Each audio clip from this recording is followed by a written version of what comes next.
April, he called me and said he wanted me to come over to see him, because then I was having like a kind of growth in my eye. So that was what he told me, that I should come over so we can just do the operation in Malaysia. Then I was pregnant for my second child.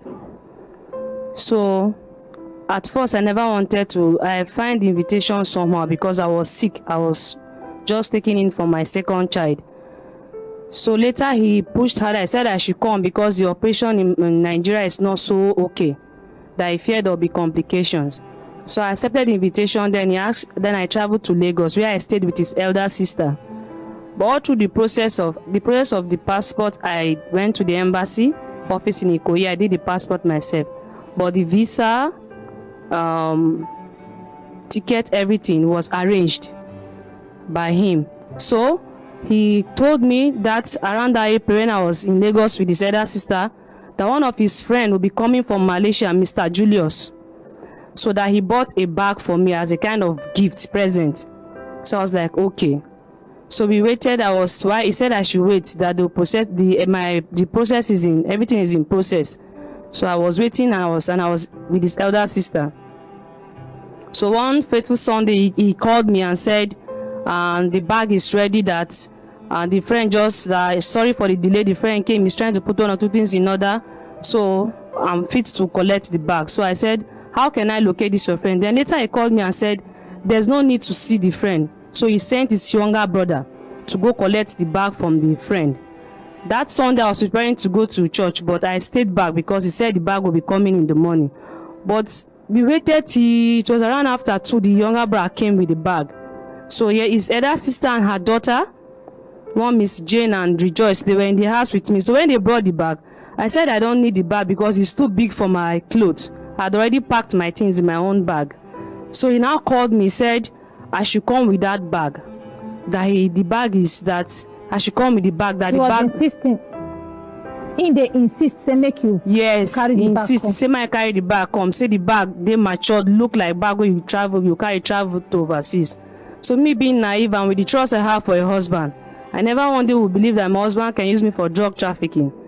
So when I opened the bag, I saw attachment, the one they used to make hair. That was what I saw in the bag.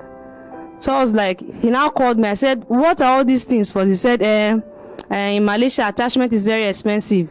That I should bring it. That's into the business. That's the business is do. So me, I'm like, this bag is too big for my clothes because the journey is just for like 2 weeks, as he said it, for operation. Because then I was into auxiliary nurse practice of a thing. So I said I cannot just leave my practice and just go over and stay in Malaysia. I said only for 2 weeks. So that was why I packed few clothes. So he insisted. So when we checked the bag again, down the bag there was CD plates, Nigerian CD plates, Nigerian movie. So I was like, what are all these things for? He said, just come over. That's the business I do. It's very expensive in Malaysia. So me being naive, because I was 22, going to 23 years then, and with the trust I have for him. So the elder sister was like, okay, since he insists. So it was the elder sister's daughter that helped me because I was pregnant, I was dizzy, I was not strong. So they helped me pack all my things. We transferred all my clothes to the bag. That was how I left for Malaysia on Monday. So when I got to the airport, I transit the bag and I entered the flight. So my transit from Nigeria to Dubai. So for Dubai, there was a stopover for like, I think 2 hours like that, was waiting.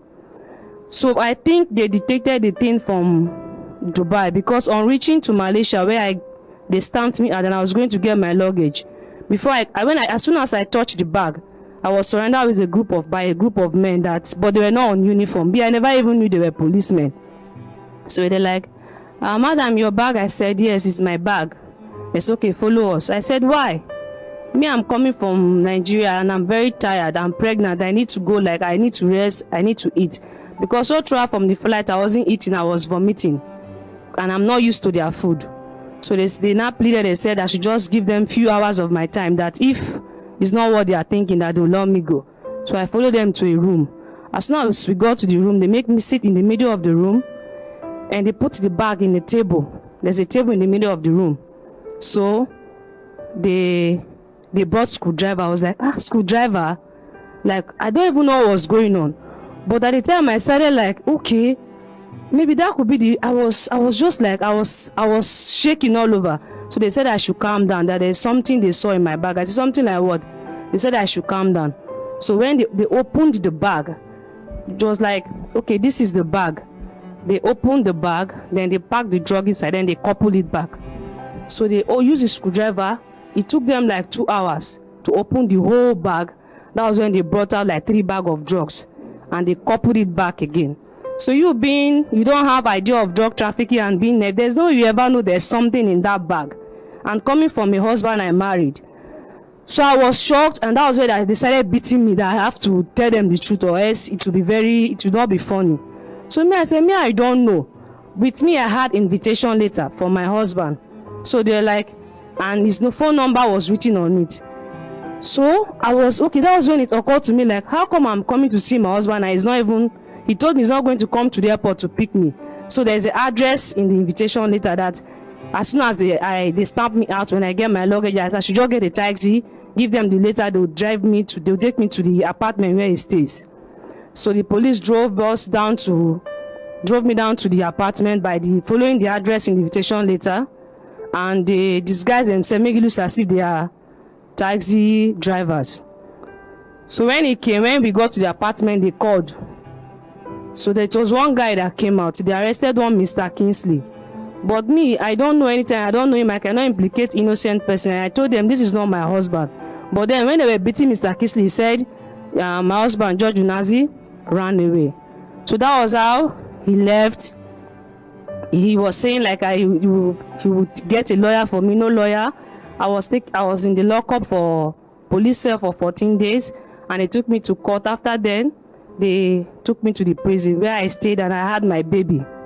That was how I had a baby there, and nothing, no news of him. So this is friend Mr. Julius that brought the bag to Nigeria. He came to visit me and started coming to visit me. So I was like, you know about the bag, you're the one that brought the bag. How come you guys can do something like that to me? He said, no, he never visit you for prison. Yes, this is Mr. Julius. You know, drag in trouser, raise alarm. There was a demarcation. You know, signal the police there. I mean, the people, the prison wardens see one of the people where implicate you, make them drag the person. So the thing like was the shock. I was acting like abnormal. So for the first few months in prison, I was not like talking, not eating, because I was still in shock. So I don't even know what was happening. So that was when he came. He was apologizing. He said it's not his fault that my husband never told me that I'm his wife. He said it's one of his cousin's sister that is coming. Even if it's his cousin's sister. So I was like, okay, since I came now, the food is very bad and I'm pregnant. They sell milk around there. So like nobody is coming for me, saying that's why I summoned the courage to come. Please don't worry, we'll take care of you. We've gotten a lawyer. That's what they told me. They paid a lawyer. But whenever I go to court, there's no lawyer till they transfer the case to Federal High Court in Malaysia. So when he got to Federal High Court in Malaysia, there was nothing they could do about it. I have to like face the law, which was law of 1952. The law of 1952, there is no pardon, is death by hanging. So I was in remand for 4 years. I kept going to court because there was no lawyer to represent me. Later, Mr. Julius came again that, okay, the first lawyer they took is, he ate the money and ran away, that they paid one lawyer. The lawyer, it was so one of... the Mr. Julius come meet you for prison? Yes. And you still know raise alarm again? I don't know, like, maybe I was too naive. I don't even understand what was going on then. The shock, the baby, everything, the suffering, I was just like, my baby is there, where we sleep on the floor. There was no good food for the baby, and I was not eating anything good like that will produce enough breast milk for the baby. So the embassy, I was opportune, like one day a Nigerian embassy came and they saw me. They promised to do something, so they were aware about my case. But at first, after 3 months, my husband came. Then he now gave me stories. He gave me the story like it was a setup. Actually, he went into business with one of his colleagues, and they said he cheated them. So when they knew it was his cousin that would die, but he was trying to I still believe him as usual as a husband, because me, I never thought he could do something like that to And me. your husband still visit you for prison? Yes, that is when he started telling me the story. He told me this story that it was actually a setup, that I should not worry, that he had a deal with one of their business associates, and they lied against him that he ran away with their stuff. So they're trying to get back at him. That was what they did. So me, I don't still understand the whole thing, because I still have, like, they were taking me for counseling under psychiatry because it affected me, that I was not myself. So whenever he talks, people can be talking, but I'll just be hearing like noises on my head because of the shock. I was still in shock. So I don't understand everything that was happening until when the embassy helped me. They carried the baby, because the stress of nursing a child myself in prison. So it like made me like I was like having mental issues. So until I was in prison one day, a lawyer came, one of the best lawyer in Malaysia. It was Mr. Kapasin, but then he never paid the lawyer. He just went there he tricked the lawyer and made them to like open my file. According to the lawyer said he was supposed to pay 70,000 ringgit. Then he told the lawyer that he was going to pay. And that was the end of him. That was how he left Malaysia. Even when I was about to send my son back, it was with the help of our embassy. I met a white lady in prison that told me that her mother would be ready to keep my son, because the suffering was too much for the baby, that the baby was always sick. And the country then was, as per 2011 that I was arrested, to 2013, they were racist. They don't like black there, and the baby is very dark. So if my baby is sick, that I go to the warders, they just like, all they do is they chase me. Oh my God. So it was so sick to the point that I almost lost the baby. That was when this kind white girl, she was also in prison. She told me about her mom, and she introduced me to the mom. And the mom came with this Mr. George's friend, Julius. That was how they introduced the woman to the embassy, and I went to the court. That was how she picked my son, and she helped me care for the boy for 2 months, depending on when the embassy will prepare his passport. I have my son's passport here. Okay. So that was how the embassy helped me send the boy to Nigeria. There was no trace of him till 2015. When I went for my finance, I lost my case. So they sentenced me death by hanging. That was around May 12th. So it was the same May that Barack Obama came to Malaysia and was like pleading on behalf of foreign prisoners, and they should like try to change the section of the drug case in Malaysia. So they now put an end to hanging to women, but they now made it life imprisonment. So that was how I was sentenced, and with the help of this white woman, I gave his number to this white woman, and she helped me contact them, because then my son has gone back to Nigeria. She helped me contact my husband, George. He lied to her that they should tell me that my father passed away, that he's raising money to bury my father, while my father was fully alive. That was the story he gave them. So me thinking it was true, because nobody was coming to visit me. I don't have call card to call my family. So that even made me more depressed. I started hearing voices, because I thought I've lost my father. Until somehow somebody like just saw me, and my lawyer, this very particular lawyer he tricked, she became so like interested in me. She was like, don't worry, I don't know why, I just felt like I should help you. Forget about the money, I will stand for you. So that was when let's appreciate this lawyer. Then I was already in live imprisonment. So she started digging in, because the system there is, if you don't pay them, they don't take your case serious. So it was later when she saw like the way everything was going, and with this white woman that picked the baby, she has a friend, an influential man. The man, they became interested in me. So that was how they all went together. They went to the airport trying to dig in the day I was arrested, because the law in Malaysia is so funny that they believe in face expression. So the police who arrested me, they said the day they arrested me that I was not crying. So it shows that I'm aware of what I was carrying. But the truth is, I was shocked, and I cried, and I was bleeding. They took me to the hospital because they felt I was going to lose my baby. So she tried to investigate, and she came up with... Now the beating where them beat you now make you... Yes, because while they were trying to make me talk, they don't believe I don't know about the drugs. So they beat me back. Every time I go for statement, it's different kinds of beating, and different police that will be beating me. They don't even mind, and they don't like black. So they don't care if you're a woman. There was one I was sitting, I didn't even knew. They were asking me a few questions. He just came with his boot. So when he gave me that kick on my face, I tumbled. That was how I started bleeding. What? So it was with the help of this lawyer now, Sergeant, which I have a contact, I think keep in touch with her and this white woman. So she said I should not worry, that she just felt like something tell her to help me, that she was going to help me. So then George was nowhere to be found, and he stopped calling my family, because my family, they were thinking it was his elder sister that did it to me. So they were like against the elder sister.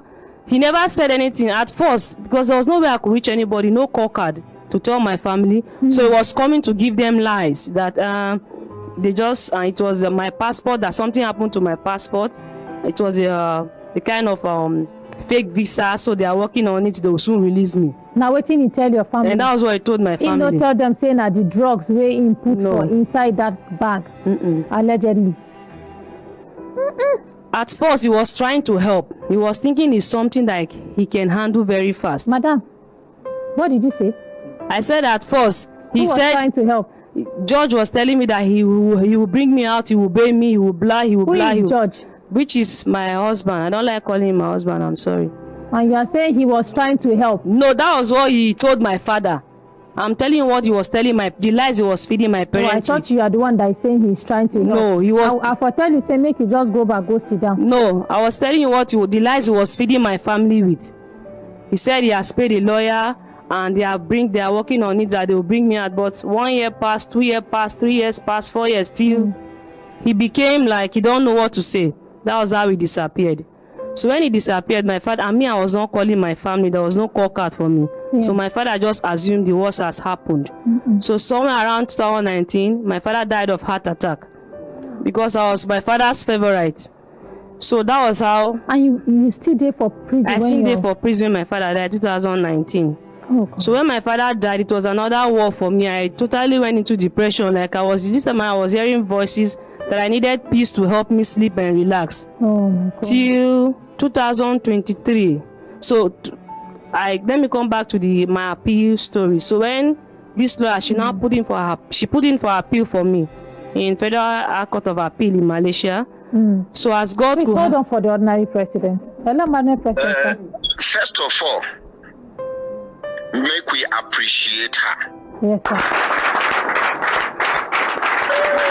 We're not going to finish her matter today. She will come back tomorrow. Yes, Madam President. The tomorrow be say she go bring this man picture. Okay, sir. We will show the whole world the face of this human being. Yes, sir.